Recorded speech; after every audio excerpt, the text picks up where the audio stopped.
So we have the largest clinic-owned egg donor database. We have over 250 donors. Oh, and by the way, somebody asked me if these are live women. These are live women, okay? Which was a great question, but I just made the assumption that everybody knew that. And so, but of the 250, only 150 are active on the website, because if we know a donor is popular, we won't put her on the website, because it's not fair to you to think, oh, okay, she's going to be available this year, but she's not, because she's got 2 other people waiting for her. Okay, so our database is about 150 active at one time. For example, if we went already to your database, but we didn't find a match with the donor, we can request special profiles that you can send us through mail, or? Yep, exactly. So let's say you say, God, nobody really, I didn't feel she was the one. So Jenna Lake runs our egg donor program. Jenna Lake, by the way, is a former patient of ours who has her son through egg donation 10 years ago. So she knows all the donors and the ones who are not on our website. So you would email her, you would say, hey, listen, this is what I'm looking for. Do you have anybody? And she would tell you, listen, I have the perfect person, but she's about to do another donation. If you hang tight, like this is what her profile looks like, and if you like her, and if you can hang tight for her, she'll be available in October. So there's a lot of behind the scenes that we will do.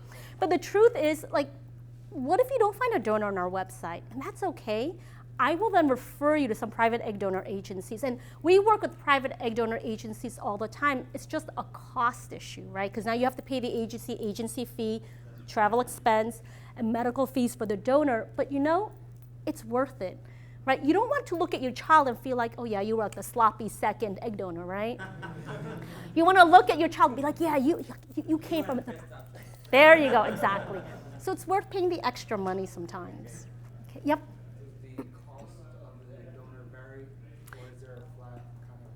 Yep.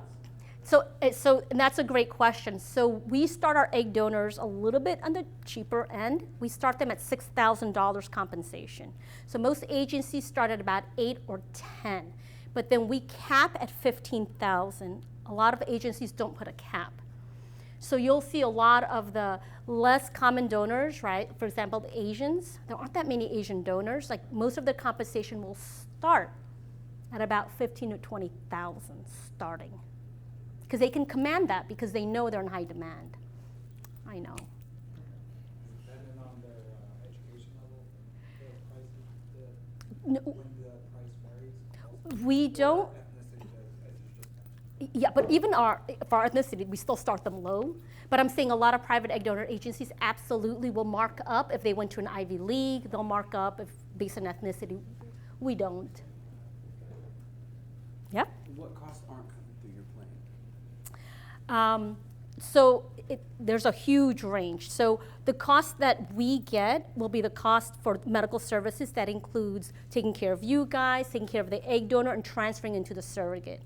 The rest of it, because like it's a big ticket item, like we don't see the rest of it, right? Because there's surrogacy agency fee, depending which agency, right? And then the compensation to the surrogate. So if you want a ballpark, the whole journey will cost you guys somewhere between $150 to $200, okay? So of that, max 50 is for us. The rest we don't see because it has nothing to do with us. So the surrogacy agency part is the most expensive part. Yep. What is the success rate that you have once you have like the perfect embryo? Mm-hmm. So in our egg donor surrogate world, which is very different, right, from my 40-year-old woman trying to do IVF, trying to get pregnant, when we transfer, the likelihood first transfer is going to work is 80%. And then the miscarriage rate is about 10% from there. And in our clinic, you're going to hear a lot about PGT, pre-implantation genetic testing, which was a topic I was given to talk about tomorrow. Truth be told, at our clinic, we just don't see a difference in the egg donor surrogate world with miscarriage rates or implantation rates with PGT and without. And so ethically, we don't recommend it. We don't dissuade you from it. We're very neutral on it, where some other clinics, they are very big proponents on it, which is fine. It's just very hard for me looking at our data to tell somebody, oh yeah, do PGT, it'll improve your outcome.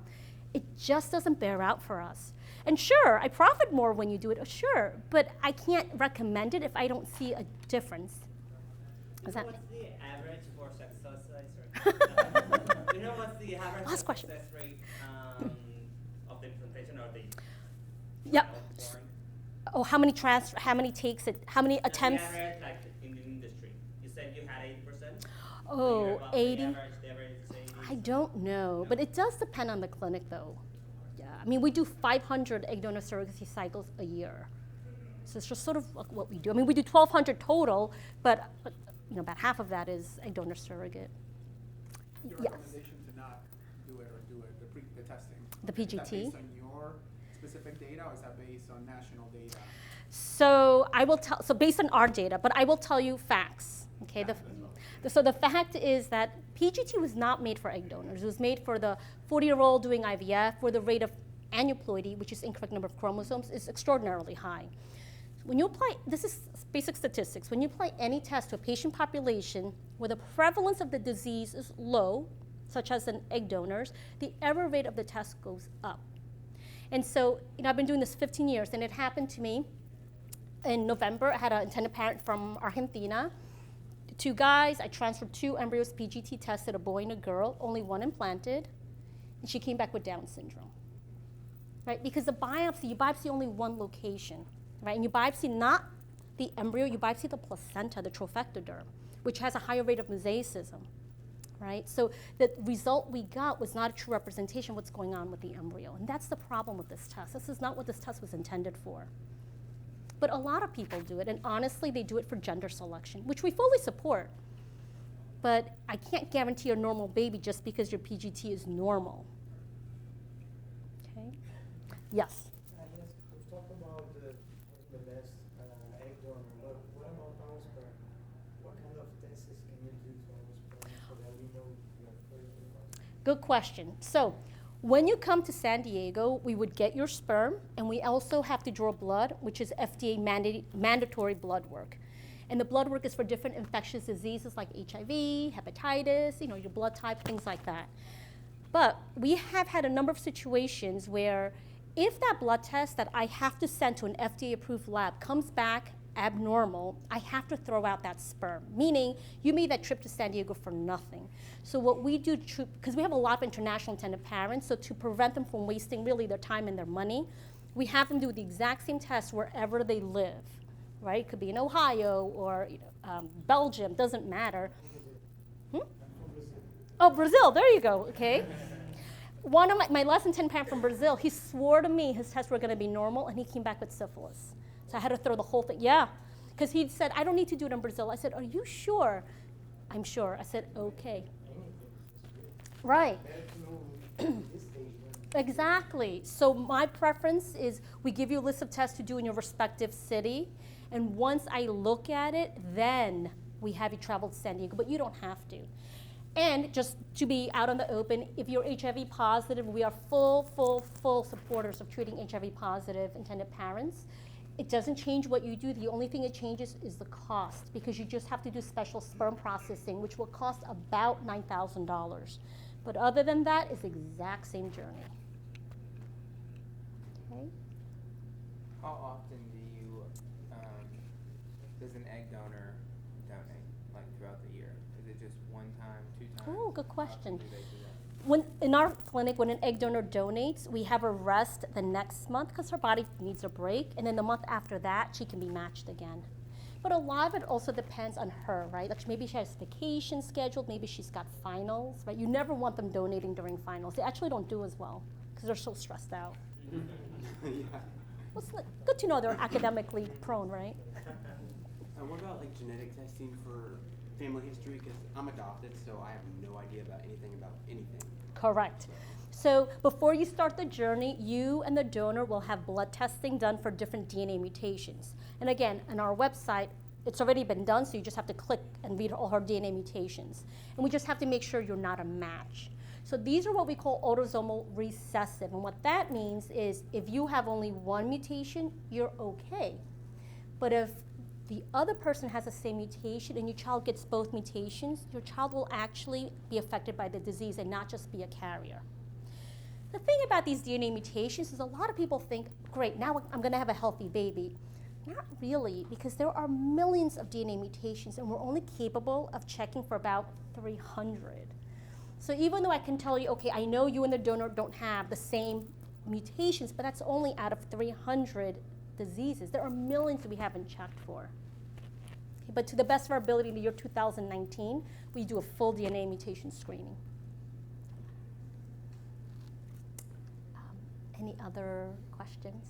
All right, so I'm going to bring out a topic that's very controversial, which is how many to transfer. Okay, so I know here a lot of, and they're right, absolutely right. Transfer 1 really is the safest outcome, absolutely. So why are we one of the few clinics left that still transfer 2? Okay, and you can do 2, 1 from each of you at the same time. And the reason for that is, fact, true, twin pregnancies have potential for more complications. Diabetes, high blood pressure, preterm labor, right? Bed rest, you have to pay for her lost wages. Preterm delivery, the baby has to be in the ICU and can potentially, as the pediatrician here knows, may not be so well, right, depending how early the baby delivers.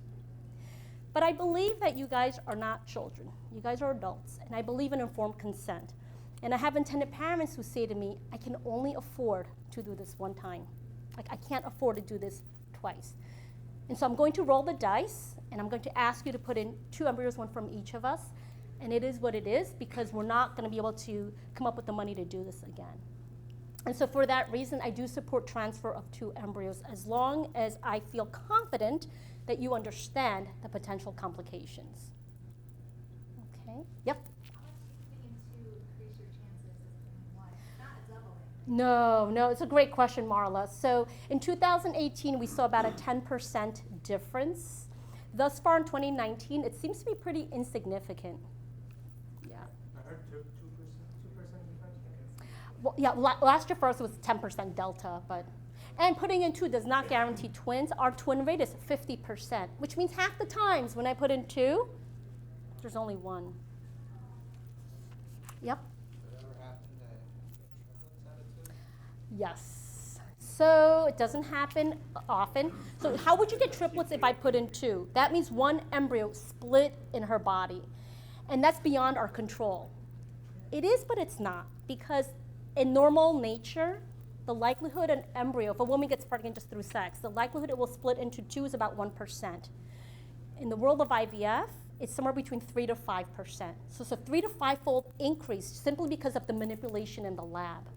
Okay? So it's pretty rare, but I don't know if you guys were following that blog of the couple from Florida. I transferred 2, 1 implanted in it. Oh no, I transferred 2, 1 split, and they had triplets. And so when that happens, I really encourage a selective reduction, which is a form of termination. And the recommendation is supposed to reduce the twins and leave the singleton. And they made an informed decision, and they decided not to.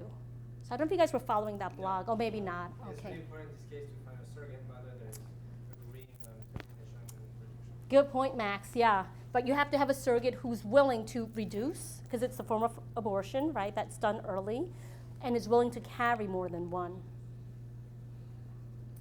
Okay. There's a 5 to 10% risk you could lose the entire pregnancy. Yeah, but flip it. That means 90 to 95% of the time, right? It goes fine. So I'm actually a New Yorker. I was raised in New York. And I'll tell you, when I practiced in New York, we did selective reductions often, even from twins down to 1. Because Manhattan is so expensive to live in. And if you send somebody to the experts, I've never had a pregnancy loss. Yeah, so or these were fraternal, dizygotic, yeah. But Max's point, he's right. If 1 embryo splits into 2 and they're look-alike, you cannot cut them in half. These were 2 separate embryos, and they both implanted.